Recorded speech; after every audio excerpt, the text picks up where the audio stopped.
I'm glad you guys all came today. Thanks for waiting for us.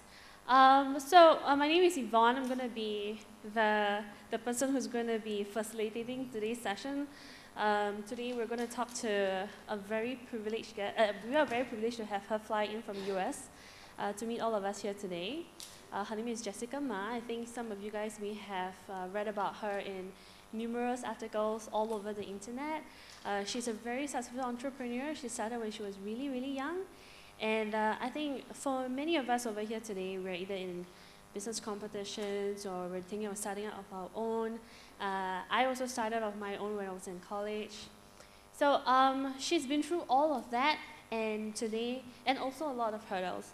So today she's going to share with us on how is it that she started, some of the difficulties that she's been through, and hopefully a lot of her stories will kind of inspire you guys to do the same and feel motivated to achieve many more things in your entrepreneurship journey. So come, let's put our hands together to welcome Jessica Mah on the stage.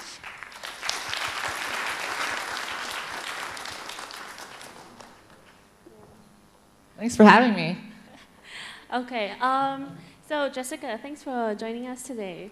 Maybe just to get a perspective of things, shall we just get a profile of our audience first? How many of you guys here are thinking of starting your own business? Okay, that's like half of the audience over here. Or people who have already started your own thing. Okay, a little bit more. And okay, and I guess the rest of you guys are from the public sector, from public, not from SMU students, right? Okay, so Jessica, why don't you do a very quick introduction about yourself first, like more than what I did earlier on. Yeah, sure. So my name's Jessica Mah. I'm from San Francisco, California. My company is called inDinero, and the idea is that we do the accounting, the taxes, payroll, and back office management for small businesses. And it's a big problem that I had from my past companies. Doing the accounting and managing all the operations for a business is a full-time job. And when you start a company, when you're an entrepreneur, that's the last thing you want to do. So I thought it'd be a really cool thing to get into. Right now we have about 25 employees in San Francisco and 20 in our office in Manila. And we raised about $4 million to date. Wow, that's amazing. So just to let the audience know, at any point in time you want to ask questions, just go to the stand. But we will also have a Q&A session slightly afterwards, and you guys can feel free to ask Jessica any questions that you want. So I'm actually very curious. Is this your first business inDinero? This is probably my third business now. Mm-hmm. So why not maybe share a little bit about, why is this your third business? What do you do in the first and second ones? Sure. So I started my first business when I was 13. And I got into business back then because I didn't want to get a real job. I didn't want to mow the lawn or do laundry for other people. And my parents weren't going to give me that much allowance. If I helped them out, maybe they'd give me 20 bucks a week. And I thought, well, I don't want to make 20 bucks a week. I don't want to make $100 a week. I want to make thousands of dollars a week. And I want to do it in an intelligent way. And that was my first foray into business. And then I started another company in college called Internship In. The idea for that was we'd help students find internships. And that didn't really make that much money because ends up that students only will look for internships for a few months. And then once summer hits, they already have jobs. Oh, wow. Okay. So there isn't that much time you could really build a business around that. Mm-hmm. And we got kind of bored. After the first summer started, we got bored and we said, all right, what's next? And then the idea for inDinero came up. And we've been working on this full time for about 3 years now. And it's been a really long journey because we hadn't raised money before. We hadn't hired full-time employees before in other businesses. We didn't know any investors. We didn't know any rich people who were going to give us any money.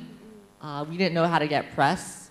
All of that we had to figure out on our own. Yeah. And even all the profiles we got in on like Inc. or Forbes or TechCrunch or the Wall Street Journal, like most of that we did ourselves.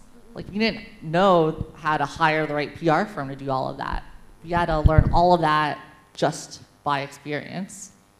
That's amazing. So how many 13-year-olds are there in this room right now? Okay, so these are, okay, you know what, at your age today, at your age, many years ago, Jessica was already starting her own business. So there is really never a too young age you can start. I think that's what I'm getting. And so you're in a good place. You know, look behind you guys. We're all college students now. So start early. So let's hear a little bit more. How is it that after the first two business that you decided to start inDinero? What inspired you to start that? The idea of inDinero, yeah.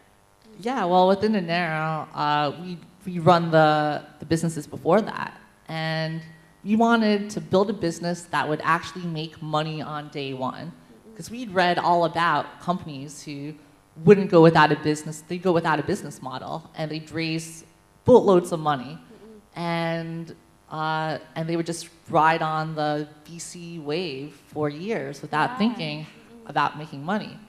And I think you could do that, but that's just super risky. And believe it or not all entrepreneurs are ultra risky. Like, I'm a pretty conservative entrepreneur. I want a business that makes some money. It's a cash flow business, right? Yeah, I want a company that's going to cash flow from day one. And we thought, okay, businesses have lots of money, so what could we build for businesses that will make a lot of money? And what do businesses pay money for today? And all of them pay a lot of money for accounting and tax services. And we had the problems ourselves. And we thought we could do a better job here.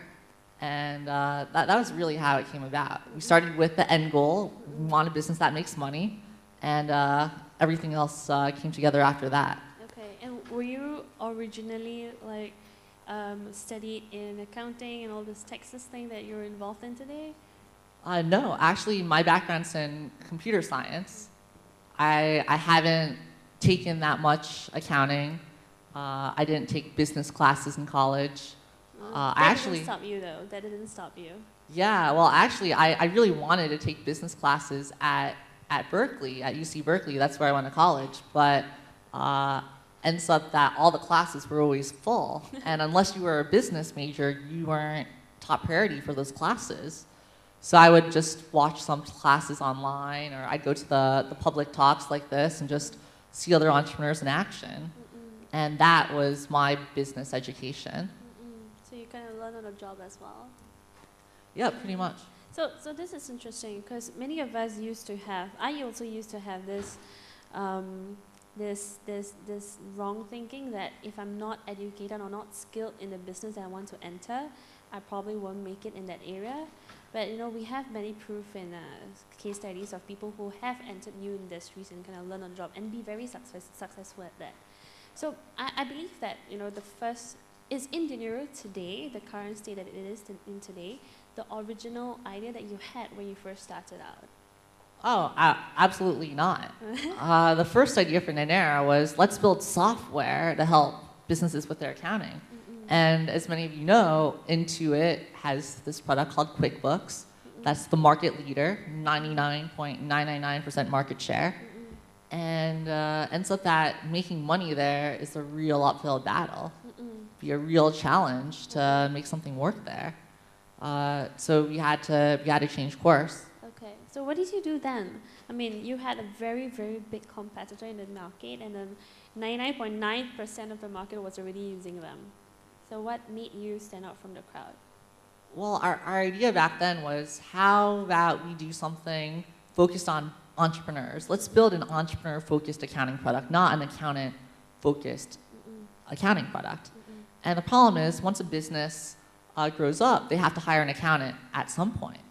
And all of our companies, all of our customers would leave us because the accountant would put them on QuickBooks.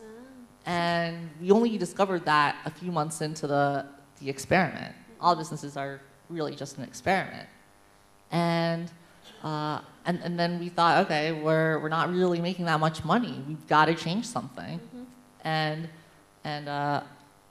basically I thought, all right, change or die at this point. Okay, so at that point in time, it was a software idea, right? Yeah, at first it was, we wanted to build a software solution. Yes. But I think everything clicked when we thought, let's just build something that solves a problem for other people. If you solve a problem, then you could make money off of it. And ultimately, what is the problem that people wanted solved? They wanted all their accounting and taxes solved for them. Yeah. And they were willing to pay almost like a lot of money to just have that taken care of for them. Yeah. And yet we were only charging $20 a month for our software. Yeah. How foolish is that? I guess you're charging more now, right? Well, yeah, you have to. If you're building a product for businesses, absolutely. And yeah, like we started, like in our first few months, we raised capital for it. We thought we were signing up a lot of users, so things seemed to be going well. And we raised about $1 million from investors off that original idea. But yeah, that original experiment failed, and most of that money basically could have just flushed it down the toilet. It was just, I feel like every entrepreneur makes that mistake, and I call it stupid tax, because you're basically just paying a tax for being ignorant and not knowing how to make the right business decisions. Stupid tax. Okay, we learned something new today.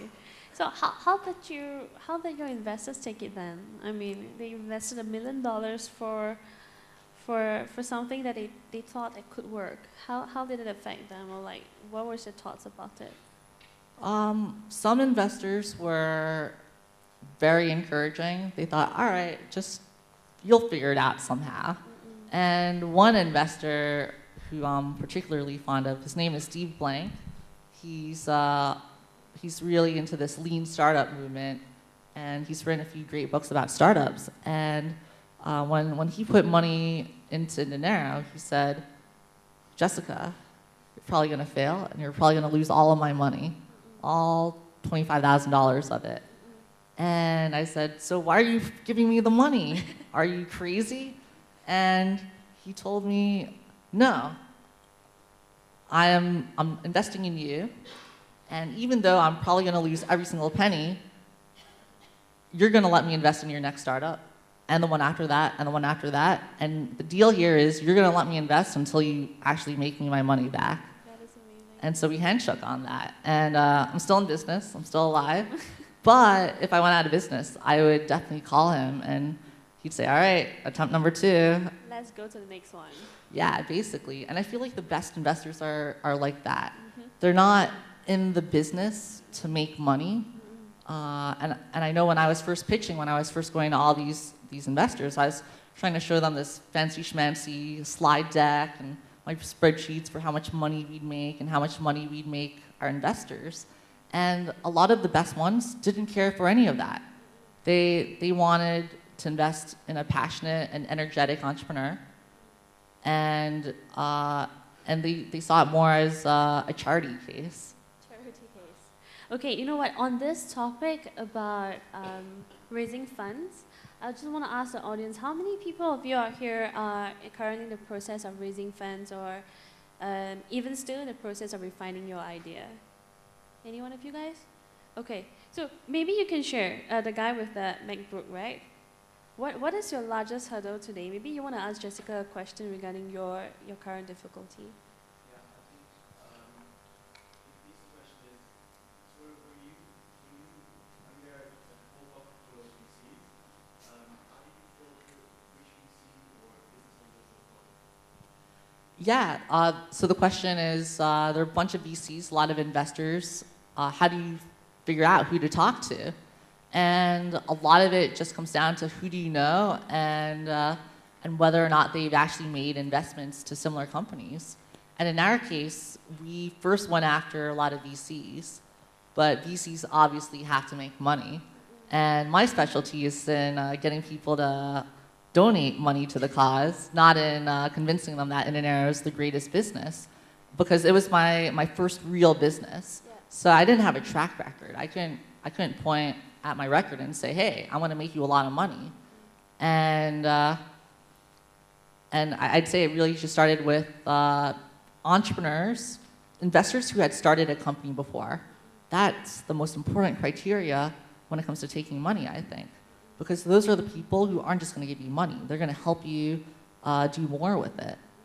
And it took me a while to figure that out. And today, of all of our investors, the ones who've started companies before and have really succeeded are the ones who are so much more helpful than the others. Steve Blank, for example, he started 7 companies, and 4 or 5 of them went under. It wasn't until company number 6 or 7 where he made the rest of his money. And I think that really says a lot. And so, yes.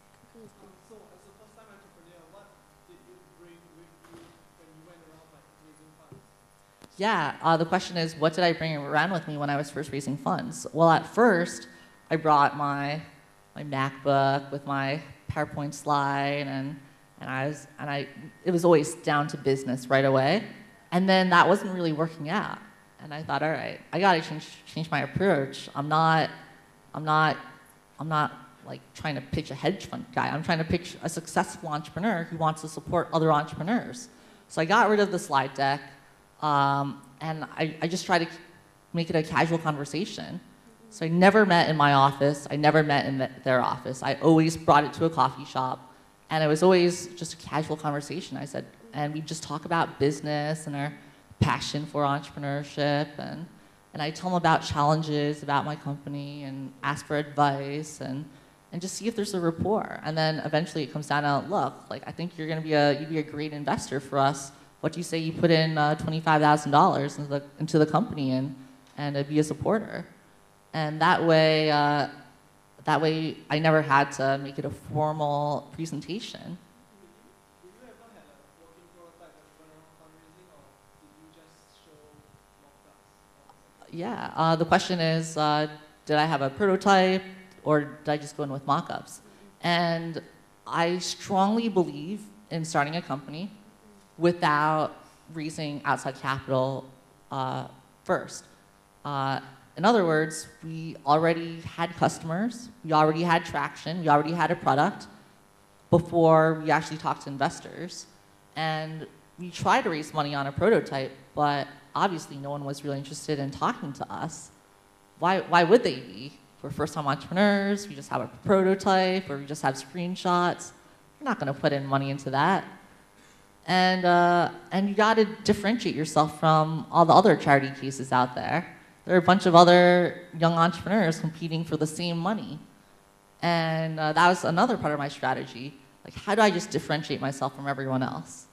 And I thought one of the best ways was not to bring the slide deck and to not even show my prototype or demo at the meeting. Just talk about business and talk about my results.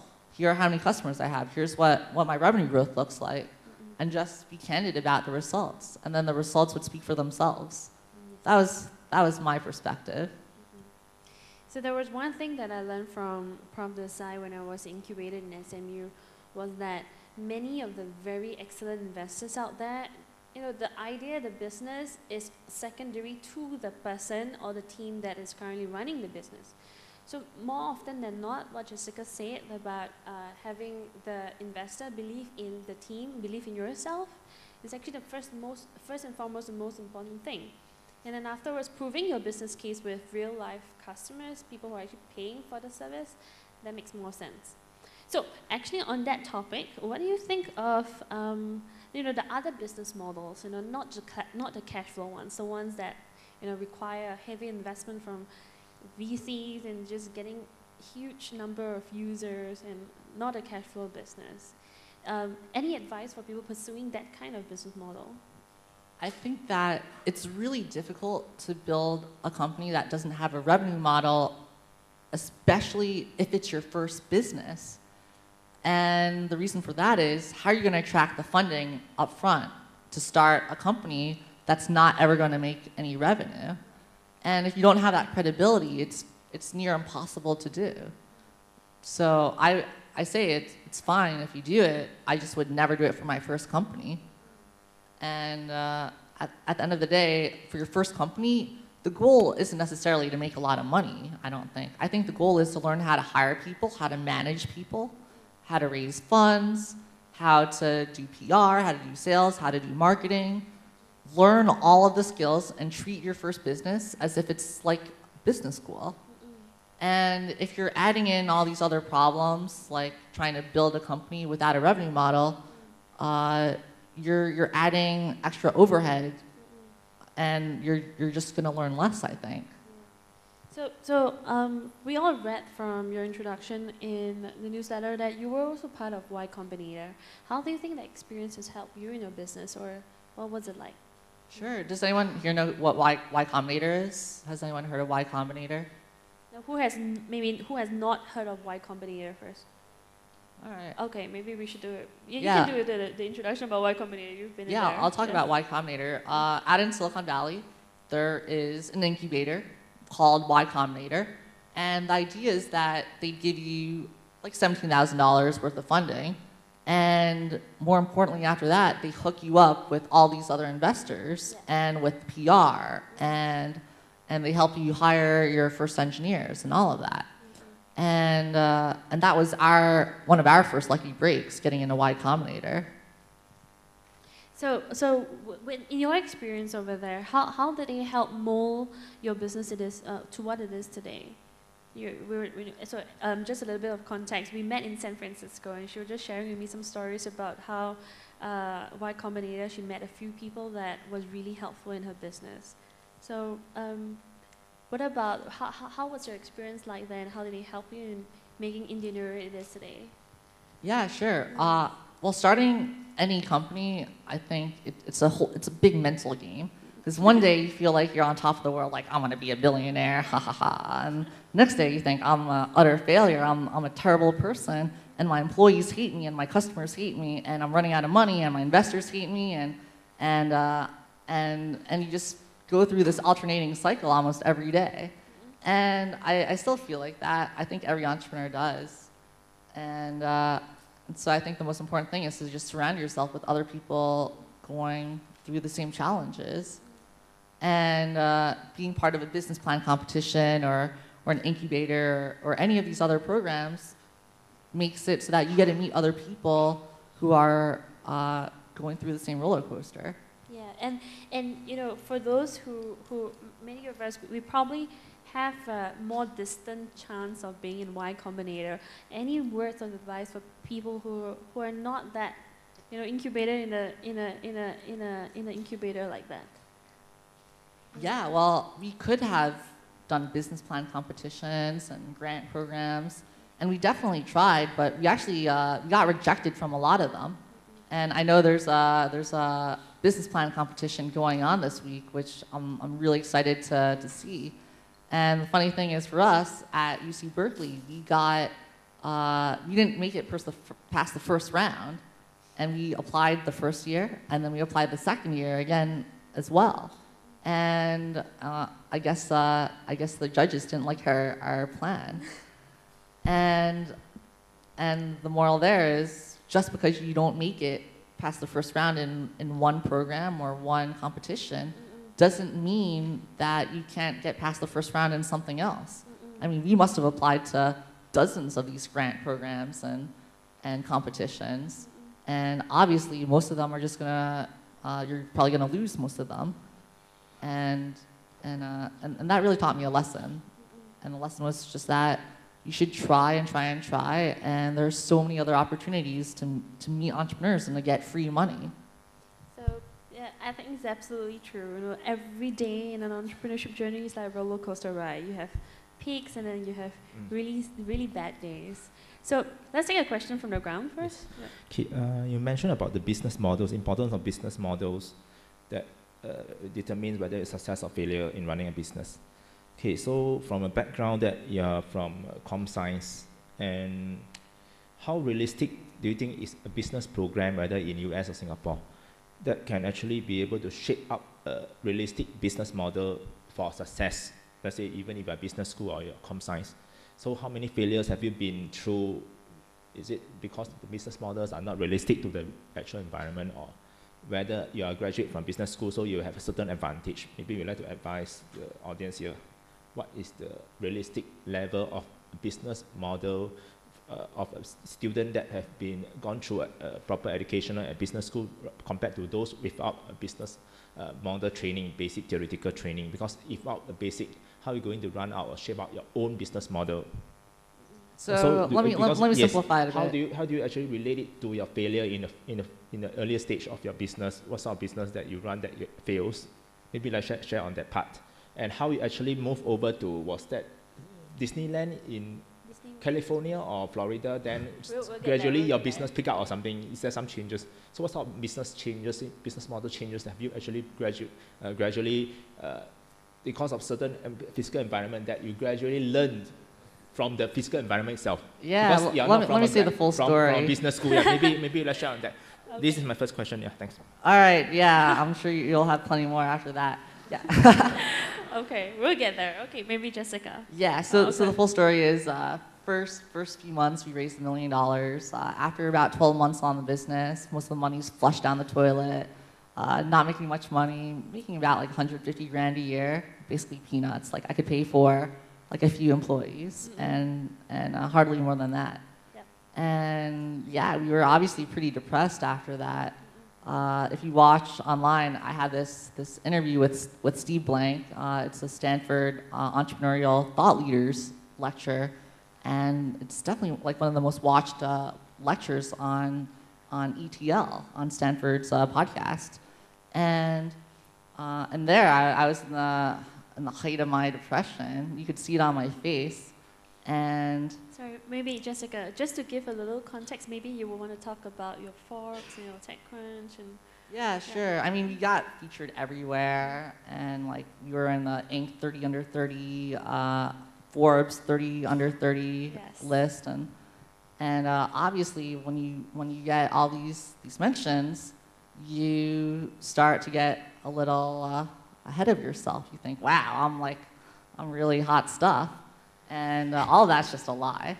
You were at only 19 then, right? Or was it 18 or something? So I started inDinero full-time when I was 20. And we got all those press mentions when I was maybe like 21 or 22. Yeah, okay. And I'd say when you're that young, like you still haven't fully matured. You still haven't fully figured yourself out. Yeah. And you get kind of, how do you put it, arrogant. You get really full of yourself. And this being my first business, I thought, wow, I'm awesome. And then when you look at the numbers and you realize, wow, we're not making enough money, there's no way we're going to be cash flow positive anytime soon, and no investor's going to put money into this, we thought, wow, we really have to change something. And when you're struggling with your company, there are two things you could do. You could either work a lot harder, you could work 7 days a week and put in 100 hours, and try to, basically, through sheer effort, swim your way out of the problem. The alternative is to take a break from the business and to step out of the day-to-day and to really think what is going on and kind of think like a philosopher. And the latter option is what we decided for. A lot of our friends, they've been suffering through business for so long, and they were just working all day long. They were burning themselves out, and I thought that'd be a foolish mistake for us to make ourselves.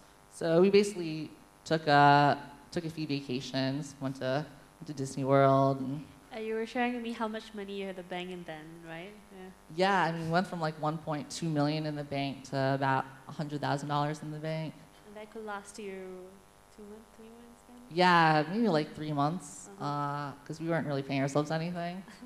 and I thought it'd be better to just take a few vacations and to really figure out the company there. Maybe if you take a vacation, you'll have some genius revelation about how to fix your problems and how to build a product that customers actually care for. And so that's what we did. That was the first year and a half. And then we figured out our new model. Instead of just selling software to businesses to do their accounting, why don't we actually do their accounting? Which sounds kind of obvious, obviously. It's, in hindsight, everything is 20/20. And that's our business model today, and it works out. And I could employ all these people and not really worry about my cash, not worry about needing to raise more money from other investors. But at the time, it was definitely a very scary moment for us. So when we had this conversation in San Francisco, this was really insightful, and I could. In all the conversations that you will have with other entrepreneurs, not many of them will share all the downfalls that they had and all the troubles they had to face. What Jessica went through at that point in time was probably what many people have went through but not willing to share. And so you know, if you guys want to ask any questions regarding this period of time, I think you should, and I think there's a question there, right? Yeah, I have two questions. Yeah.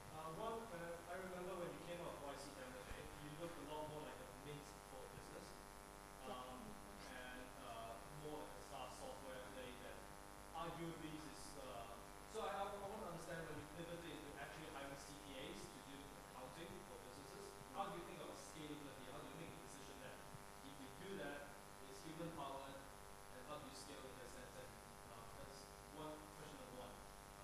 I'll follow question number two afterwards. Okay, good. Well, just to build off of what you just said, I know when I was in college and when I watched other entrepreneurs talk about their businesses, it was all about like how successful they are and like why they're so awesome and I didn't feel like it was fully transparent. I always felt that you learn more from hearing about mistakes than you do from just hearing about why someone is successful. Magically successful all of a sudden. Yeah, I didn't find that very helpful. So I thought when I'm talking with students or other entrepreneurs, I'm just going to be fully honest and say, here's where we messed up, here were the mistakes, because, I mean, the successes are fun, but like they're not as interesting.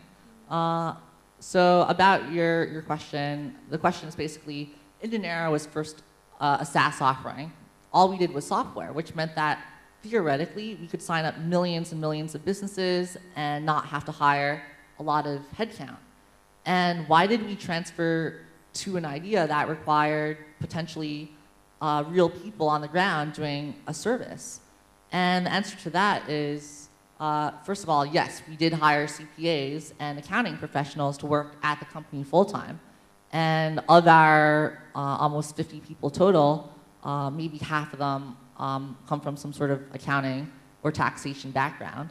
And the thesis is we could definitely make this business scale. We could have software-like margins on this, but deliver a more compelling solution to our customers.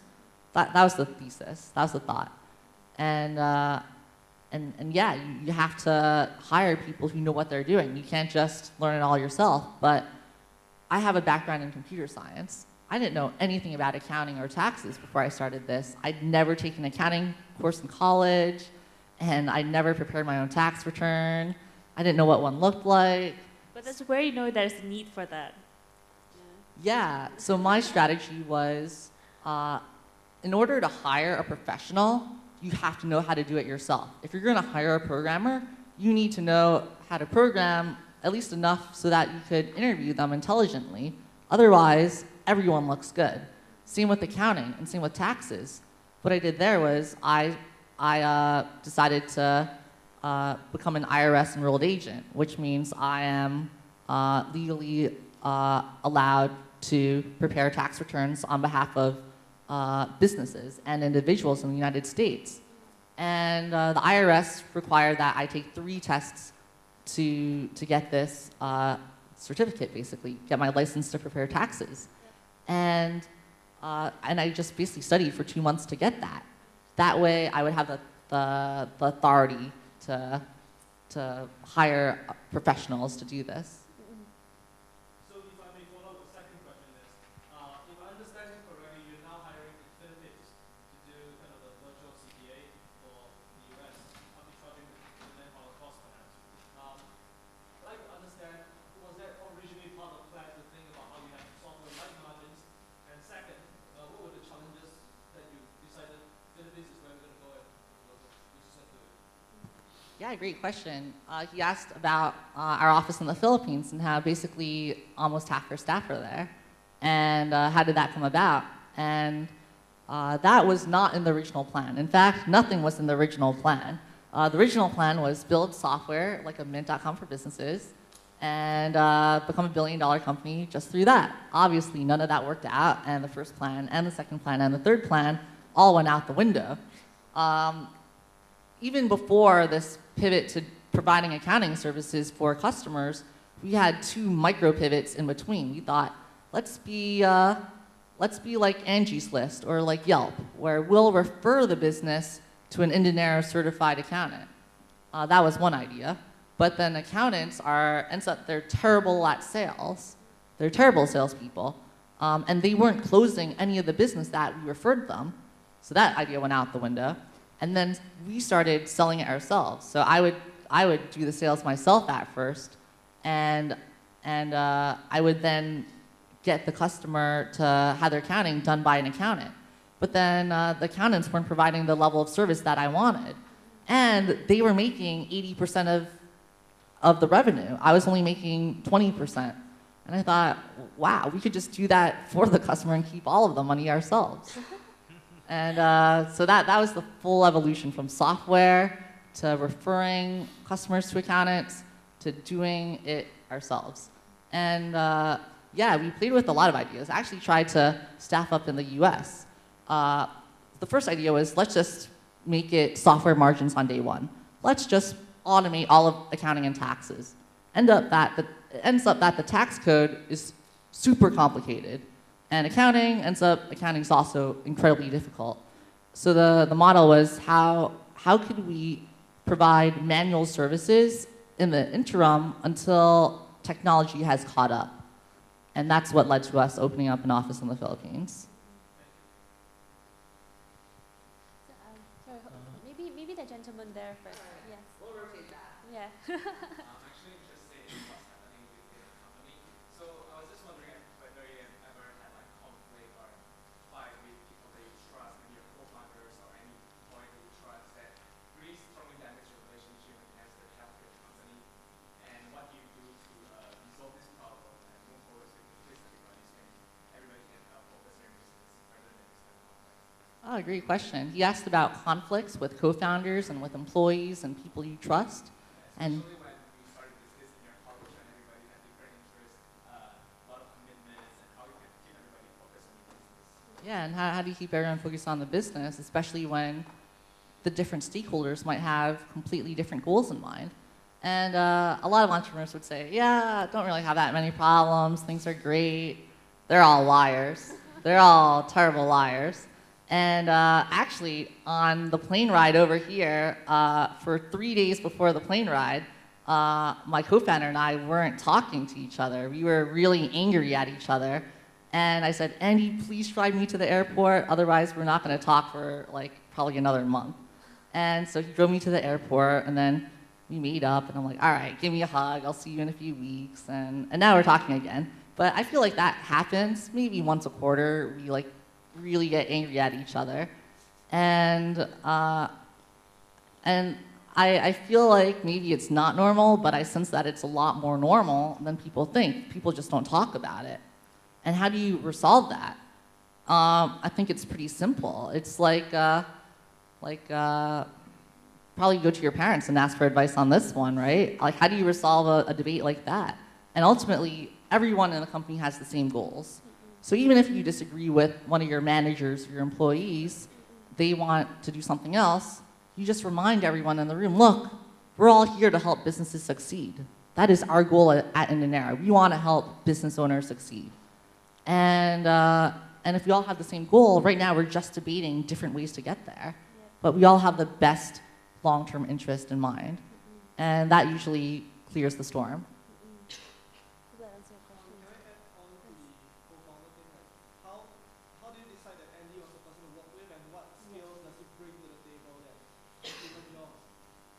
Yeah, he asked, how did I decide to co-found a company with this guy named Andy? What were his skill sets? And why did I pick him? And on paper, we actually look pretty similar. We both went to UC Berkeley and studied computer science and competed in programming competitions together and all that kind of stuff. And a lot of people ask, why partner up with someone with an identical background? Why not find someone from the business school or someone who's done at least something a little more different? And from my perspective, what someone has done from past experience is less important than finding someone who you trust. I would rather start a company with someone I trust, someone I feel like I could get along with and resolve debates with, than someone who's who looks way better on paper. And ultimately, he's someone I could trust. And if I were to start another company, I don't really have anyone I could trust on that level. I'd rather do it myself and have no co-founder than have to be stuck with someone who I may or may not get along with. And also that gentleman there, you had a question also?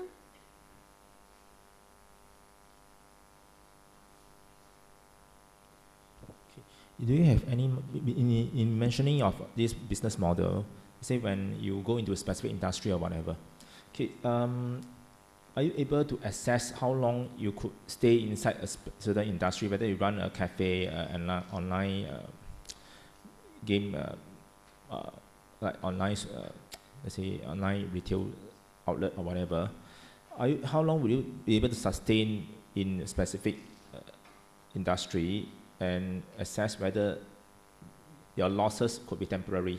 So how do you set the break even, and then whether how long could your business go on track and before you start recouping profit? Because from your first, okay, from your business model, does it has to relate to a failure first before you can actually reach a success? So how do you actually work out your own business model? Is it only how do you know that the business will work? Whether it's workable, or how long do you sustain? Even if you, before you break even, how long so you sustain running a business before you actually make a profit out of it? Got it. Yeah. Got it. All right. So do y'all get the question? I'll repeat it. Basically, how do you basically plan out your business? Like, how do you know that you'll get to cash flow break even in time? And how can you predict whether or not a company will endure for years? Yeah, I think I asked this question because you are in accounting and finance in business firm. So cash flow management is one of the key failure why many firms close down. Yes. They could have poor cash flow management. So maybe this is a right question for someone running this. And cash flow management is a huge reason why companies go out of business. But yeah, you have no idea. And anyone who claims they know the magic solution to this is also a liar. A lot of liars in business. And I know with inDinero, obviously our first business plan, I could pull it up, the one I submitted to the UC Berkeley business plan competition. It was, like, if I look back at that, I would just laugh so hard at how terribly thought out it was, because we definitely shouldn't have made it. We definitely deserve not to make it past the first round, because all the numbers there were just pulled out of thin air. You have no idea. And I think trying to map it out on paper before starting the company isn't necessarily the best use of time. When we were going through our pivot, there are two things you could do. You could start from scratch and write a completely new business plan, or you can just go out and start fixing the problems. And in our case, we chose the latter. We didn't rewrite our business plan. We didn't rewrite our executive summary. We just started trying to go to customers and to sell our new solution. And we didn't have any idea like how we'd break even. But the idea was, all right, as long as I could get 50 customers on board, I could sustain a few employees full-time forever. And basically, it isn't that it'll take me 6 months to get there. It's just a matter of how hard do I want to work to get those 50 customers. Exactly. And I think that is also the reason why you're in the cash flow business. Now, many of us having read a lot of things from TechCrunch, having read a lot of things from all these high-profile businesses, we think that everything is about having a very sexy product. But talking to Jessica more often than not, and the successful entrepreneurs, I found the best businesses are all businesses that already can have a revenue, like revenue generating right from the start. So, there's another question here. Hi.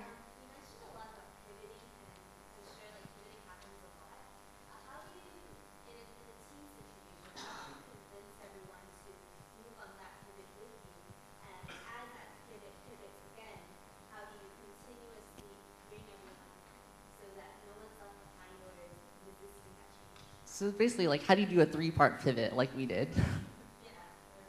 Yeah, well, first of all, you have to remind your team that if you are successful without pivoting, you're either very lucky or you're out of business. Usually it's the latter. So with us and with Andy, Andy's the only other person I have to report to. And it's very, since we have a trusting relationship, it was very easy to get him on board. I basically said, all right, here's our new business. And I sold a few accounts, so you're going to build it now. And that was the extent of our conversation. And maybe you want to share at a point in time, it was probably the Disney World time. How many were you in a company? Back then, there were only 4 of us left. Most of the other people who joined the company had left by that point. And we were pretty transparent. I think transparency is one of the most underrated things in a company. And we said, look, here's what our numbers look like. Here's our likelihood of raising money. It doesn't look good. You should probably find another startup to work at. And most of them are like, all right, I get it. And that's how we shaved off a lot of our burn. So I have a few more questions, but maybe we want to... Okay, maybe that gentleman over there first. Hold on. You've already asked like 50 questions. Hi. Great to hear from you. I have been involved in co-founding 3 companies. 2 of them have gone under. One of the companies that I'm involved in now is an e-learning company, which is also focused on the SME market. I would like to hear from you, what was your initial customer acquisition strategies, and how did your sales and marketing strategies evolve as you got more customers on board? Sure. He asked about customer acquisition. What was our initial strategy and what was our long-term path? And at first, with the first version of inDinero, I crafted this elaborate master plan for conquering the world, at least from a customer acquisition perspective. And I thought, all right, that's way too complicated. How do I simplify it? So post my 3-part pivot, I just went out myself. I thought, all right, I need to sell the first 30 accounts before I could hire other people to do this. Before I could really craft a strategy, I need to know what customers are saying. So I would basically invite all these entrepreneurs to meet with me in person at a coffee shop or over lunch or over dinner. And I would tell them about inDinero. I would pitch it to them. And I would listen to all their questions. And by the end of those 30 customers, I had a master list of all of the questions I'd ever been asked by a customer, including, why are you guys so expensive? Or why are you guys so cheap? I got both. And after that, I was able to really refine my pitch and really refine my sales strategy. And so I think the first part of an effective strategy is doing it yourself and knowing what customers are thinking. There's no substitute to doing it yourself. And I feel like a lot of my friends, they try to just hire some big gun sales guys to do it. But I don't think that's the right path. But today, we have a bunch of other people back in our San Francisco office. All they do is meet with entrepreneurs and figure out how we could help solve their problems for them. It's pretty simple. We also have a referral strategy. The best customers come through referral. So we basically give our customers a month of free service for every customer they refer. That's it. That's the simple strategy. There really isn't that much complexity added to that. Sorry, maybe the gentleman behind first, because so you want to ask a question?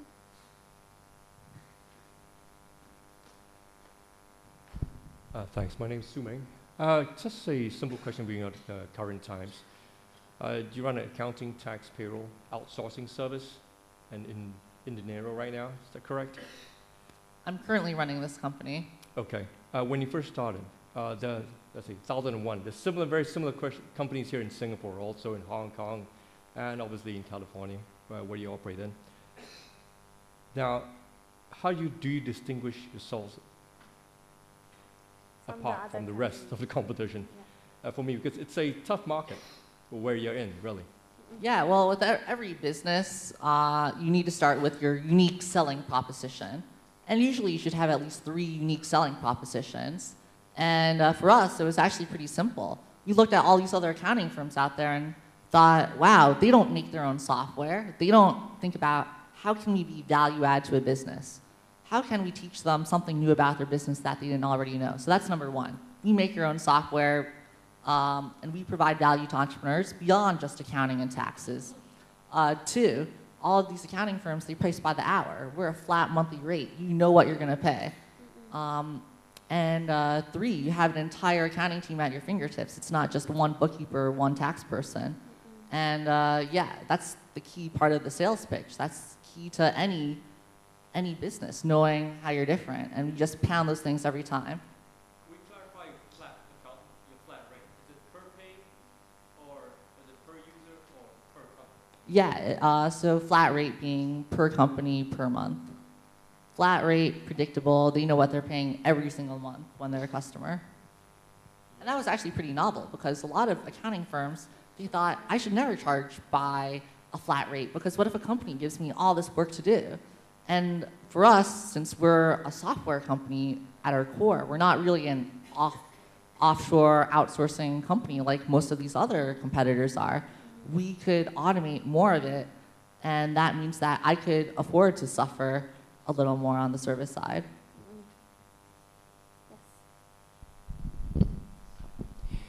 My name is Uy from Falcon Crest. I have two questions for Jessica. Number one, do you believe in luck? It sounds like you muddled along for a while until you got lucky. You had a lot of trial and errors. You just have to answer yes or no. The second question is, in your startup, do you have to do a lot of cold calls? Do you do a lot of email blasting? And what is the success rate of these cold calls and email blasting to get attention from potential customers and investors? Just what I'd like to know. Thank you. Sure. Do I believe in luck? Of course I believe in luck. And I'm not so, I guess, so arrogant to say that it's all skill to build a company. Because, yeah, you get lucky in the people you hire, the people who you don't hire, and get lucky in the investors you meet and the people you run into. And, yeah, like a lot of my investors, I met them just from sheer luck. I ran into someone at, like, a lecture hall like this who introduced me to someone, who then introduced me to someone else, and then someone else. And that was all lucky. But you could also make your own luck. So, for example, for us getting Y-Combinator, getting our first money from Y-Combinator, I created my own luck there in that I thought, all right, UC Berkeley's a pretty big school, so I could probably convince some well-known entrepreneurs to come give talks. And I could sit in your chair and do the fireside chat with people. So I invited Drew from Dropbox. He sat in this chair, and Sam Altman from Looped, and the founder of GitHub, and all these other Silicon Valley companies. And I brought them in, and I would say, hey, this is a great chance for you to meet all the students and recruit them for your company. And then after that, I'd be like, hey, by the way, I'm starting my own company. How think you could help me find some investors, some money, and that was my way of making my own luck. So it's not that clear cut between luck and skill. It's a combination of both. Oh, right, the second question. Remind me. What is the second question again? Can you?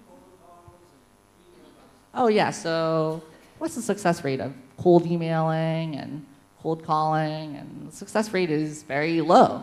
It's very, very low. I mean, when you get a cold call, do you pick up the phone and buy from them? Probably not.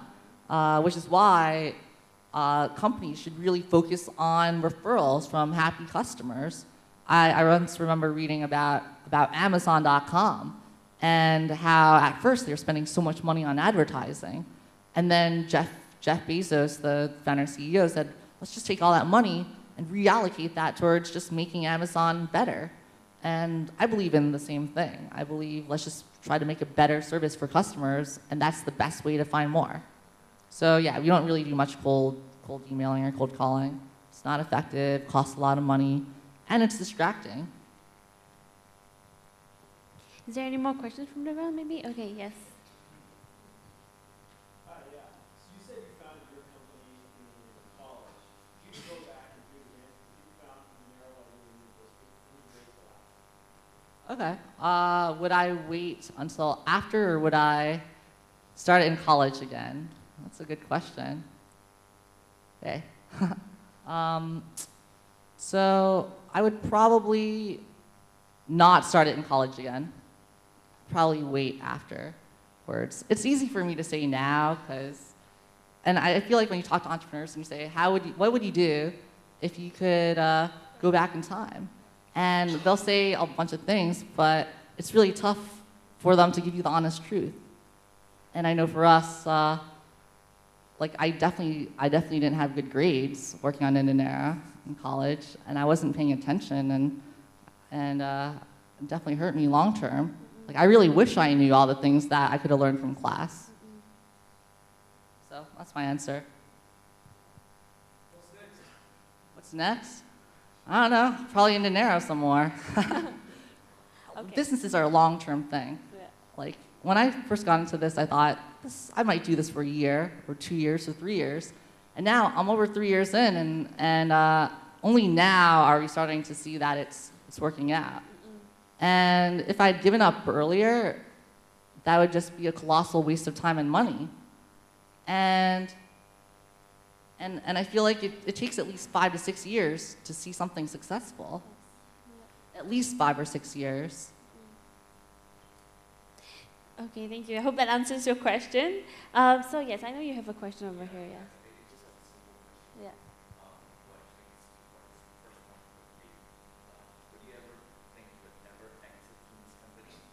Do I think I'll ever exit? I hope so. What are the reasons and when I would exit? Well, I'm pretty public about my goals with this company. I want to build a real company. I don't want to just get acqui-hired or acquired for pocket change. And I want a company that could make enough revenue to pay me a handsome salary. And there are a lot of ways to get liquidity. You could sell stock to investors. You could go IPO. You could do other things other than a full-out acquisition. But the truthful answer is I have no idea. I have no idea what will happen. And frankly, I'm not very focused on that because I feel like it just distracts me from just trying to build a business. And I'd also probably go insane if I had to think about an exit all day long. I mean, I have one friend, I saw on his shelf how to flip your business, how to sell to a bigger company. And he always thought about exiting, and it was such a big distraction. Eventually they exited, but gee, like I would never want to do that. So you know, I'm curious as well. What do your investors think of that? Of exiting? Of like you not thinking about that yet? I'm pretty sure they prefer it. Like I was very transparent about that when they put in money. I would say, look, we're probably not just going to have a quick flip. It's probably going to take you a really long time to see any of your money back, and hopefully you're okay with it. Yeah. And most of them are, and most of them, in fact, prefer it. And it's not that common, actually. Like I had one friend who also went to Berkeley with me, and he started a company. And 2 months into the company, I said, "So what are your goals with this? Are you trying to like build a $1 billion company and go public? And like, what are your goals?" And he said, "Jess, I'm honest with you. If I got an offer for $1 million, I'd take it tomorrow." Oh man. So everyone just has different goals. Yes. Okay. Okay. Yes. In your perception, what is the trend of companies hiring an in-house accountant clerks to run using a software like MYOB, Mind Your Own Business, accounting software that they hire or they run, entrepreneurs actually run their own in-house accountant, bookkeeping or whatever, then hiring the service of independent accounting firms. So Yeah. what's the trend? Do you see what's the trend in future entrepreneurs in engaging the service of external accounting firms, independent accounting firms, or use their own accounting software, MIOB, or their own in-house accounting clerk to keep their own book accounting, this stuff? I got it. What's the trend? Do you perceive? What's the potential of this type of companies growing in the future? Great. Okay. Yeah, well, obviously, companies are based off having assumptions. And one of our key assumptions was that businesses want to outsource things that aren't critical to their company. And accounting and taxation is not only not critical to a business, but you're not going to have that expertise in-house. Most people don't know about accounting, and most people don't have a background in taxation. And we tell that all the time to companies that sign up for us. Like, does that bookkeeper in your office know what they're doing? And you're paying them, what, $40,000 a year minimum, probably 60 or 70 grand fully loaded after taxes and benefits. You could pay us a fraction of that, and we're going to do a better job than they can. And I think that's the trend. Services like inDinero are popping up to help businesses do things better with higher quality for a lot less money than having it in-house. Do you think inDinero would be very different if we didn't start in the Valley, like if we started somewhere else in the States? Would the company be different if we were outside of Silicon Valley? Yeah, of course, because the company is defined by your employees, by who works in the company. And we picked San Francisco as the place to do business because we thought it was a great place to hire people. You have a lot of great engineers in the Bay Area, you have a lot of great accountants, a lot of great people in sales and marketing, and but you could find that in the middle of nowhere. Like, I could probably move the company to Alaska. I'll find some talent, but it'd just be harder for me to recruit the same staff. So it's harder to sustain a growth curve in other areas if you don't have that talent pool available. But in most cities, like, you could probably figure it out. Like, there's so many great companies that aren't in like big metro areas. Like, look at Berkshire Hathaway. They're in Omaha, Nebraska, and Warren Buffett runs his empire from, in our eyes, that's basically like the middle of nowhere. It's the middle of America. And so there are a lot of examples of this. You just don't hear it all that often. Yes, please. How difficult are SMEs to sell to? What do you think the tipping point of the sales process with SMEs is? Yeah, he asks, how difficult is it to sell to SMEs? And yeah, it's super difficult to sell to SMEs. Small businesses are super fickle. They don't have that much money, and they're very difficult to sell to. And we realized this really early on. When I started meeting with those 30 people over coffee and lunch to try to sell them inDinero, I noticed that the smaller they were, the worse off I would be servicing them, because they don't know anything about accounting, and they probably haven't run their business very long.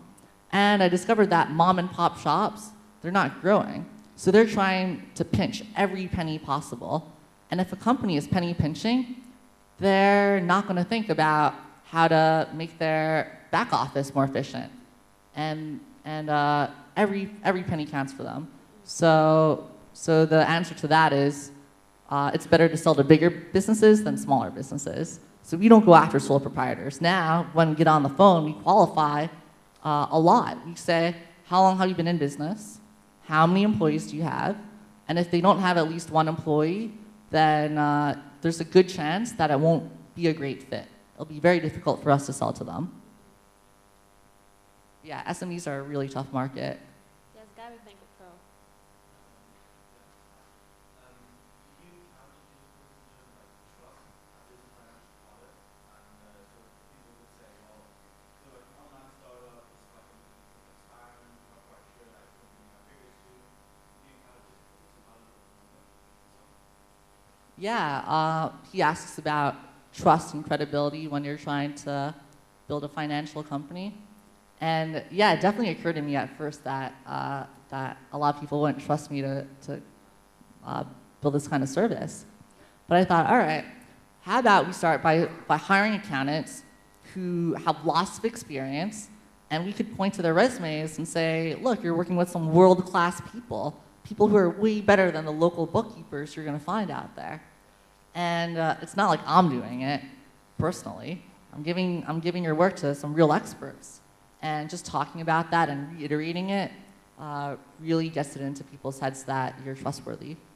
But yeah, that's how I got over it. Like an entire slide on my first deck to customers just talked about trust and experience. Okay, so I have a few questions as well. You were talking about hiring and hiring the right people for your organization. There are periods of time whereby you had to get rid of most of your company staff. And so what was your experience like hiring and firing within your own company? Well, a few months into my company, one of our backers, he's ex Intuit. We have a few ex Intuit backers, so he's just one of a few. And he said, "Have you fired anyone yet?" And I said, "Of course not. I'm so good at hiring people, I don't need to fire anyone." And he told me that there's a good chance that there's someone in my company who's not a star performer, and I need to let go of them. And I went to sleep that night thinking, like maybe he's actually right. Maybe I'm a first timer at this, and I probably think that one person's really great when really I just haven't seen enough out there. And I feel like my standards keep on going up. Like someone who's good now won't be good in a year from now. And that's just a natural progression in business. You always have to level up your team. So yeah, like we've had to let go of people, but when we let go of someone, we don't blame it on them. We don't say they were a terrible employee. We blame ourselves for being terrible hirers, for being terrible managers and terrible employers. We did an awful job hiring. And I think you really can't blame anyone else but yourself for someone else's failure in your company. Either you didn't hire them right or you didn't train them well enough. So, yes, please. So I had performance appraisals. Yeah, well, so when you start a business at first, no one's making any money. And obviously you all know each other, so you don't have formal performance appraisals. But then, after we started making money, people started bugging me for raises all the time.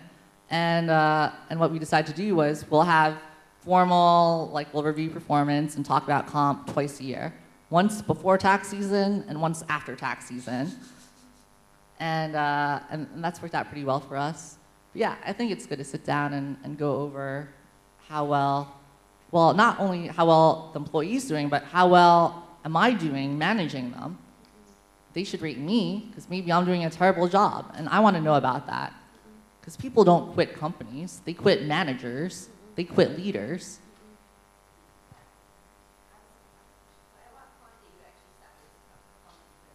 What point did we start performance appraisals? Probably after like employee number 10, so pretty early on.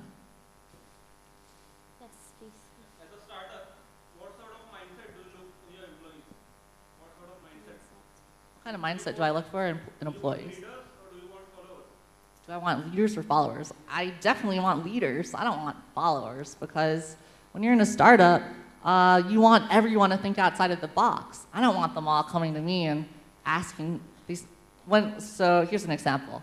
When someone comes to me and says, "Jessica, I have a problem," I immediately respond by saying, "Great, what's the solution?"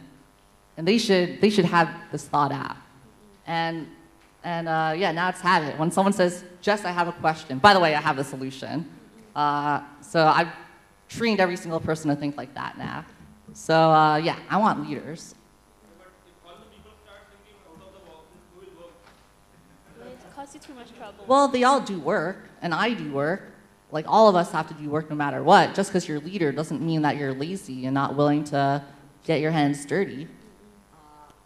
Yeah, I mean, I think it's just better to have leaders than followers, at least when you're a sub 100 person company. And yeah, I think we have a while to go before you want followers. Yes, hi.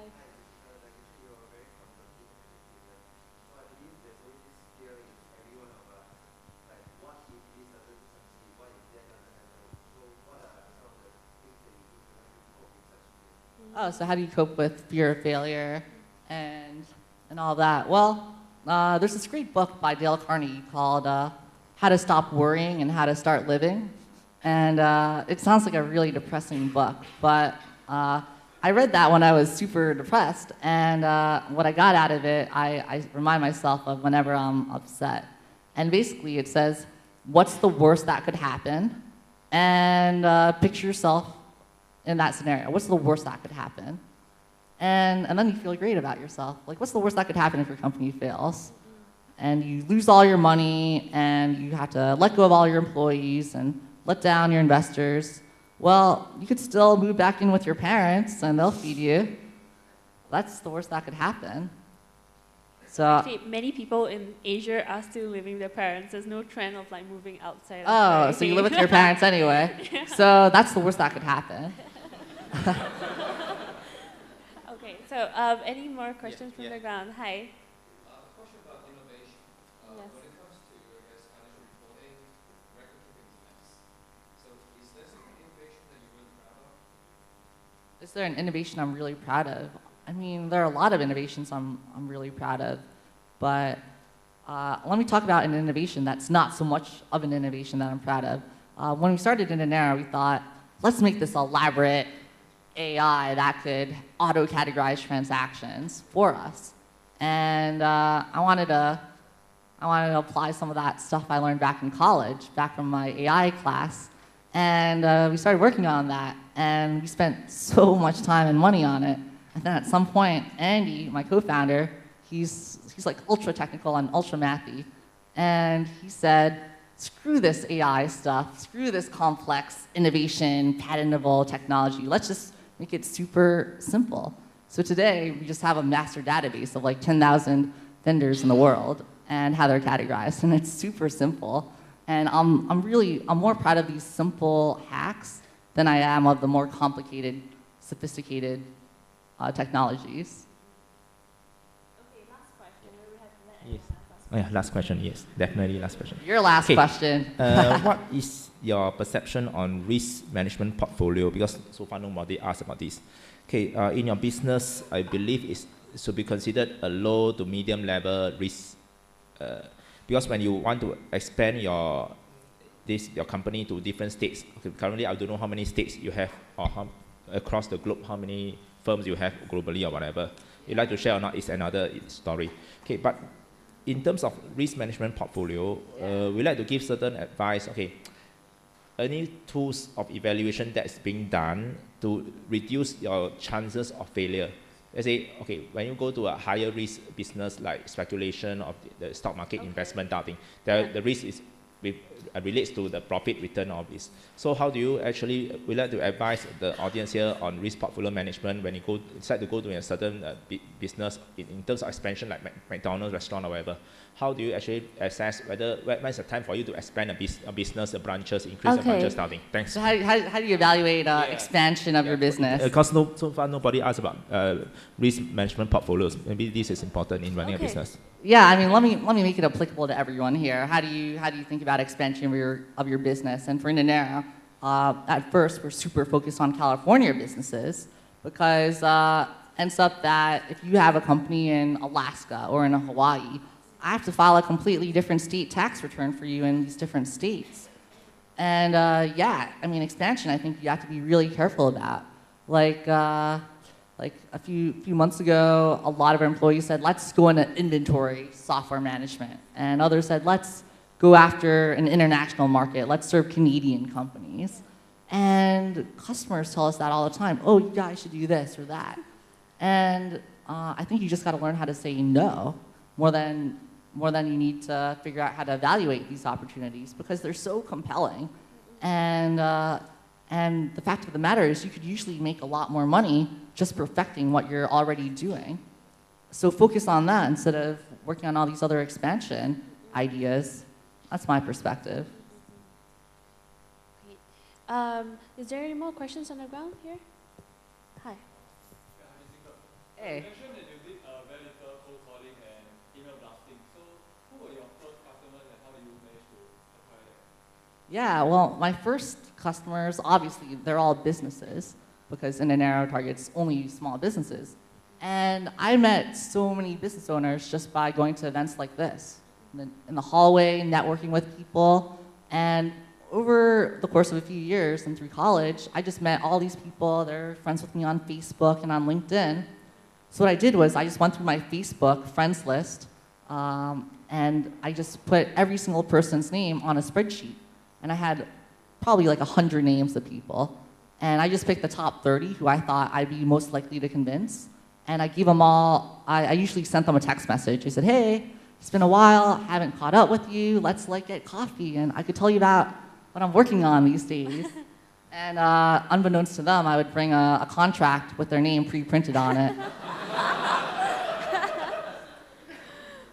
And yeah, so that was my strategy. So, do you have any strategies for business to customer B2C. B2C, instead of B2B? So how would I do this if I were in a B2C market? Yeah, I would do something probably very similar. I would, like, let's say I was building like the next Snapchat or something. I would probably just like call up my friends I just look up my friends on Facebook and see like who are the top 100 people I could try to sell on this, and just watch them use the app and watch them at work. Or let's say I'm selling candy bars, that's B2C. I would do the same thing. Like, all right, who are all the nice moms and grandmas out there who might want to buy my chocolates or whatever? So, I think for the first 30 people you sell to, has to be manual. Otherwise, you're cheating yourself. So what would you mentioned earlier on that you wouldn't have started your business when you were in college, but is there anything that you would have changed to help you make inDinero better?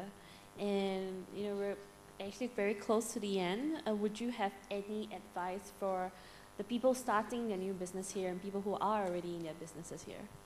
Yeah, well, let me think about that for a second, actually, because this is a really important question. What would I do in retrospect? And I would say, I would probably just set the expectation to myself that I'm probably going to make a lot of mistakes, and that the first plan, the second plan, the third plan, fourth plan, fifth plan are probably all wrong. And if I had thought about that sooner, I would probably be less disappointed in myself. But I always thought that the first or second plan would work out. And I guess I wasn't really prepared for the emotional journey of starting a business. And I would just recommend that people keep on going at it, and you're going to get a lot of no's from people.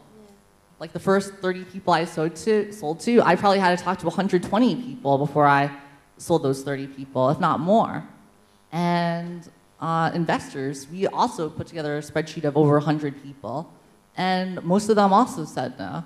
And the UC Berkeley business plan competition, we didn't make it past the first round twice, and that made us feel terrible that our own college wouldn't advance us to the next stage. So the moral of the story is you get a lot of no's, you have a lot of setbacks, but it's just part of business. So was there at any point in time that you thought that, okay, I am just going to let go and go back to a business, go back to starting a new job, or giving it up? Yeah, get a job at like some big company. Yeah.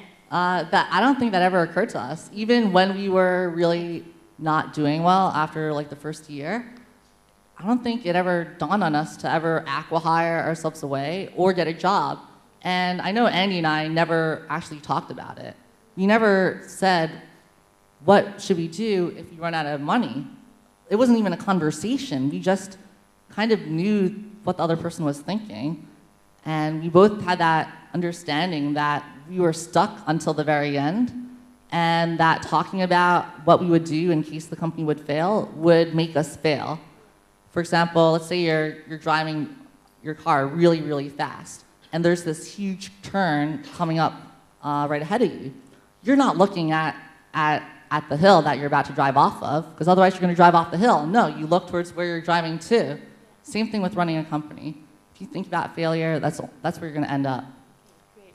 So I guess this is also answer one of your questions about finding the right partner, someone that you can really trust. And I think there were a lot of takeaways from today's session. Before I do a little closing, is there any last few questions that here you guys want to ask? Oh yes, hi.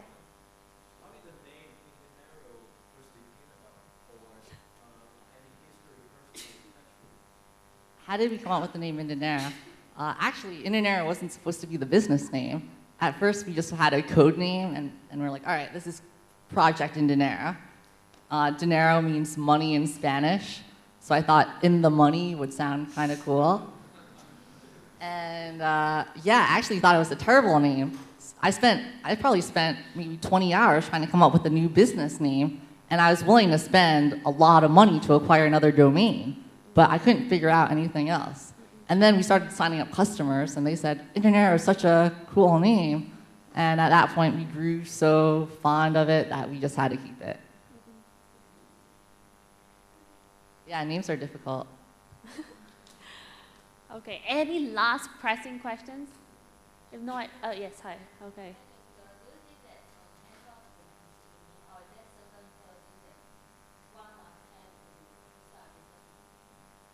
What would compel me to... So the question is there any qualities this person must have in order to be an entrepreneur, a successful entrepreneur? I mean, I think the main quality is just ability to persevere and to take no for an answer, because you get a lot of no's and you have a lot of setbacks, and every successful entrepreneur says that they went to hell and back like 10 times over. And I think that's the most important thing, because you could learn things on the job. I don't have a business background. I don't have a business degree. I probably never will. I never had a job before. I didn't have that much funding before starting this. So yeah, I mean, that's the most important thing, more than money and experience. So I think that's a very, very good last point to close on. Because most of the time when we're starting our own businesses, especially if you're just fresh off of college or like still in college, you see there's a lot of peer pressure around you to find the best banking job or the best analyst job. And whereas if you start your own startup and you get all of this pressure, more often than not, the journey seems longer than it is. Jessica's been in business since she was 13 years old, and inDinero only kind of found its way after 1.5 years.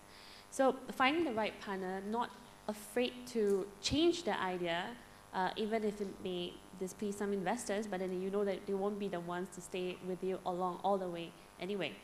And just stay on the course in what you believe in. I think that's the most important thing for you. Yeah, and I mean, I'd love to hear from all of you guys. You could send me an email, ceo@inDinero.com. I really love hearing from entrepreneurs. Yeah. And yeah, I'll be around. I'd love to meet more of you. So there'll be a networking session out in level 5, level 6 later on. So if you want to catch Jessica there, you guys can. Well, on behalf of SMU IIE also, can I invite Prof. Desai to come on board to give a token of appreciation?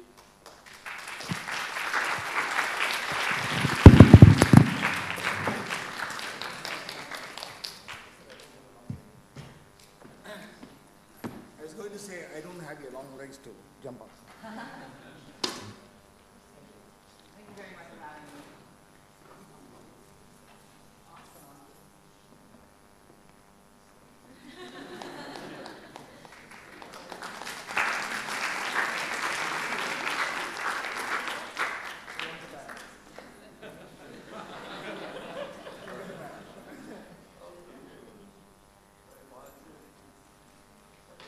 All right, thanks, guys.